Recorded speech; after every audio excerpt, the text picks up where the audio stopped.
인터넷에 김손사를 검색하세요. 안녕하세요. 여러분의 보상도우미 김손사입니다.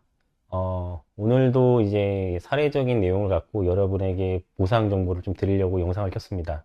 오늘 이야기는 아파트에서 발생한 배상 책임 보험이 적용된 사례입니다.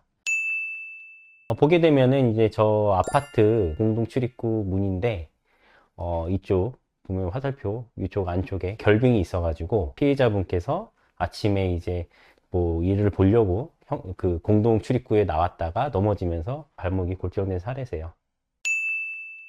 이러한 경우들은 어쨌든 이 아파트 입주자 대표회나 관리사무에서 관리 소홀이 있기 때문에 그 빙판에 대한 어떤 그런 문제들을 없애야 되는데, 연막가심도 뿌리고 뭐 방제 작업 같은 걸 했었어야 되는데 그런 업무를 제대로 수행하지 않았기 때문에 그런 문제로서 입주민이 다쳤고, 물론 입주민만 해당되는 게 아니에요. 그 방문하신 다른 분들도 이걸로 인해서 많이 다쳤다 그러면은 아파트 영업배상 책임보험이 적용이 됩니다. 아파트 배상 책임보험이 적용되려면 무조건 적용되는 게 아니라, 어떻게 이런 사례처럼 어떤 시설 관리라던가 시설상의 문제, 아니면 관리 주체들이 관리를 제대로 안 해서 그런 하자들이 발생을 해서 뭐 타인이 이제 어떤 이용자가 어떤 손해를 입었고 피해를 입어서 거기에 대한 이제 보상적인 어떤 경제적인 가치의 상실을 보전받기 위해서 처리를 받는다고 보시면 돼요. 이거는 뭐 실제 제가 처리했던 사례지만, 나오자마자 이제 앞에 이제 결빙된 얼음이 이제 잘 인식을 못 하셔가지고 미끄러져지면서 발목이 꺾였으니까, 중년의 여성분이셨는데 이제 아무래도 이제 급격하게 꺾이다 보니까 이제 내외측 복숭아뼈가 이제 둘 다 골절이 됐고, 그래서 저렇게 수술을 받고 1년 동안 통원 치료까지 하시게 되셨어요. 보통 여기서 가장 중요한 거는 어떤 거냐면은, 이제 간단하게 내가 뭐 인대가 발목 인대가 늘어났거나 뭐 타박상 정도라 그러면은 상관이 없지만, 본인들이 처리하셔도 교통사고 2주 뭐 합의금에 준해서 처리하셔도 무난하거든요. 근데 이분처럼 이렇게 골절이 발목이 심하게 돼서 관절의 움직임이라던가 통증적인 문제가 발생해서 뭐 어떤 자기의 어떤 육체적 훼손 상태가 명확한 경우에 내가 얼마나 받아야 될까, 어떻게 받아야 될까, 이런 부분들이 이제 쟁점이 되죠. 그래서 가장 중요한 거는 후유장애가 인정될 거냐 안 될 거냐. 이런 어떤 배상의학적인 평가에서도 후유증, 후유장애가 인정돼야지만 일시수익액이라든가 법률상 손해배상액이 정확하게 처리가 가능하기 때문에, 이런 부분들을 우선 전문가를 좀 통해 가지고 확인을 받고 어떤 식으로 처리할 것인지를 좀 이렇게 살펴봐야 된다는 거죠.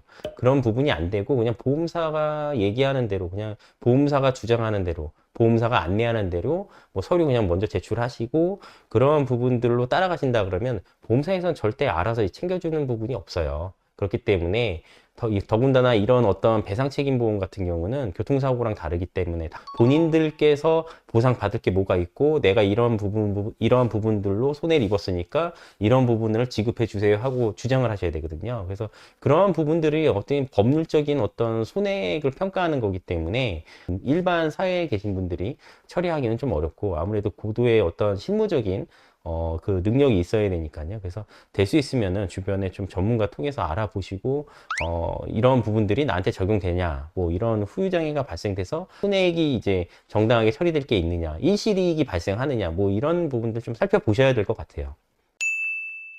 아파트 배상책임보험이 가장 문제가 되는 게 뭐냐면, 배상책임보험을 가입할 때 관리비, 이제 입주민들이 낸 관리비에 의해서 1년에 한 번씩 재계약되거나 해서 보험료를 납부하거든요. 근데 이제 사고가 많고 건건이 적용되다 보면 그 보험료가 계속 할증이 돼요. 할증이 되면 보험료가 올라간다는 거거든요. 그러다 보니까 이제 사고가 이렇게 좀 심각하게 났고 확실한 명확한 하자에 의해서 발생했는데도 관리사무에서나 어떤 입주자 대표에서 이제 접수를 안 해주는 경우들이 있습니다. 그래서 이제 저희한테도 문의가 많이 오는 경우들이, 그런 케이스들이 많은데, 이럴 때 어떻게 해야 되느냐.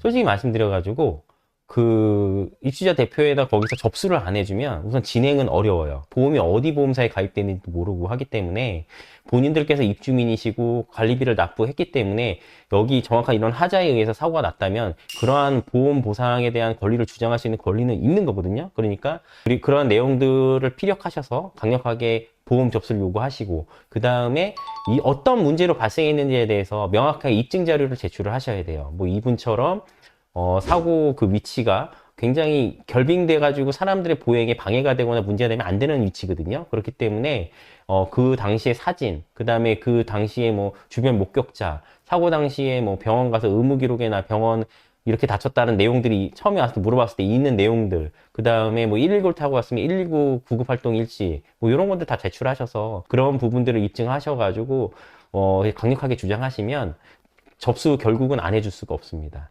하지만 만약에 보험 접수가 안 된다고 한다면 결국은 이제 그런 부분들은 그 시설 하자에 대한 부분에 대해서 어떤 그 크기나 위법성의 척도에 따라 가지고 뭐 소송을 진행을 하시든지 그런 부분도 있을 수 있을 것 같아요. 오늘은 아파트 배상책임보험 뭐 합의금 관련해서 손해보상 어떻게 처리가 돼야 되는지 어떤 부분들이 쟁점인지 한번 얘기해 봤고요. 궁금하신 부분은 뭐 김손사 찾으셔서 그냥 인터넷에 김손사 찾으면 더 쉽게 찾을 수 있거든요. 그래서 거기에 있는 상담 창구 여러 개 있으니까 지금 이 영상 아래 하단에 있는 영상에 상담 창구도 있고요. 거기에 접속하셔가지고 문의하시면 자세한 상담 받으실 수 있으니까요. 궁금하신 부분들 많이 문의해 주시고 찾아주시면 감사하겠습니다. 오늘 김선사는 이만 또 물러가고요. 다음 이 시간에도 실질적인 사례를 갖고 다시 찾아뵐 것을 약속드리겠습니다. 감사합니다.